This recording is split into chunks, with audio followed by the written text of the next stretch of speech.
Machines do not see as humans see. You could say that machines do not see at all. Neural networks are a wonder of our age. They are excellent mimics, performing what we think of as human tasks with near or even superhuman levels of skill, but mimics nonetheless, automata without context or understanding. Humans are creatures of deep context. Even from our earliest moments, there is little in the world that is truly unknown to us. Our deep context comes from evolution. Evolution provides us not just the form and basic functions of a human being, but also a guide for our environment and how to survive it. We are creatures evolved to inhabit physical forms in four-dimensional space-time. We are driven to protect these forms from being rendered inoperable by accidents and incidents of physics and biology.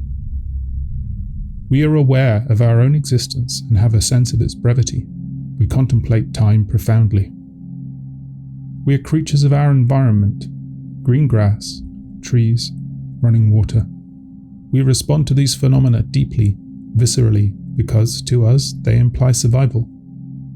We understand agency, the difference between things that have it and things that do not. We understand that we are in a relationship of predator, prey, competitor, or ally with most of the agents around us, and how to quickly apply these categories. We tend to see agency even where it is not, as this is better than the alternative. This guide is a legacy, a gift from 4 billion years of evolution.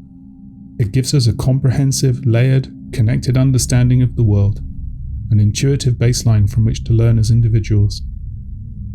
An AI, on the other hand, is born knowing absolutely nothing. AIs know only what they are taught. Time and the needs of human trainers tend to constrain this to factual, categorical labels. Worse, we have a broader human context for such labels that the AI does not. When labeling data, we tend to overlook how profoundly we understand the categories and their relationships. We understand, for example, that the relationships between adult, child, pavement, and road are quite different in the context of self-driving cars and surveillance systems. We try to avoid the labeling problem. Many techniques for training AI seek to do away with labeling and learn deep structure autonomously from the data. The ability to learn for oneself is considered to be a key trait of human intelligence after all. It is, perhaps, unfair to the AI. We are asking it to understand the world from first principles, absolute first principles, from raw chaos to some semblance of order. It is hard to appreciate just how profoundly ignorant and untrained AI is. So what? If we can teach the network how to identify and understand the categories that we care about, then surely it can do useful work for us. Well, yes, to a point. AI can match or even exceed the performance of a human expert in many tasks. An AI's performance is not affected by hunger, fatigue, lack of focus, boredom, or ulterior motives.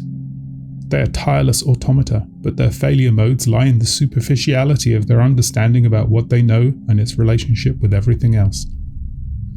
Imagine a many-dimensional space representing comprehension. Each dimension represents some aspect of things that can be comprehended, and these dimensions interact in a dizzyingly complex fashion. Within this space lies a high-dimensional landscape, representing things that can be known to be true. Everything that is true exists as a point somewhere on this landscape. Humans are born possessed of a map. It is an old map, perhaps out of date in places, and distorted to emphasize details important to the maker, but a map nonetheless. Our map can be annotated and refined by learning, and we can become expert navigators, mapping out corners of the terrain in great detail. When we wander away from the things that we know, our map allows us to navigate the terrain with some confidence, and, perhaps more importantly, allows us to find our way back when we are lost. An AI has no map. Each AI is a pioneer, forging a path through unknown terrain. It learns points in this landscape and gains a sense of how to get from one point to another, if they are nearby. Not far from these points, however, its extrapolation of the landscape is hopelessly inaccurate, like drawing a map of a place you have never seen nor heard described. Most of the landscape is obscured by the chaos of raw unknowing. Worse, the AI does not know when it is lost and when it is not. AI are quite capable of astounding us with casual feats of enormous visual creativity. They can create a semblance of life where there is none. They can create artificial footage of people who never were. They can make the young seem old and the old seem young. They can bring back the dead, at least virtually. They do so with an ability that we might reasonably call superhuman. We think of this as raw creativity and marvel at their capacity for it. It gives us the illusion that they are, somehow, intelligent. But we cannot trust an AI in the way we trust a human. An AI's conception of reality is tenuous, fragile, and superficial, and they are oblivious to any deeper meaning that might concern us. For now, they do not truly see at all.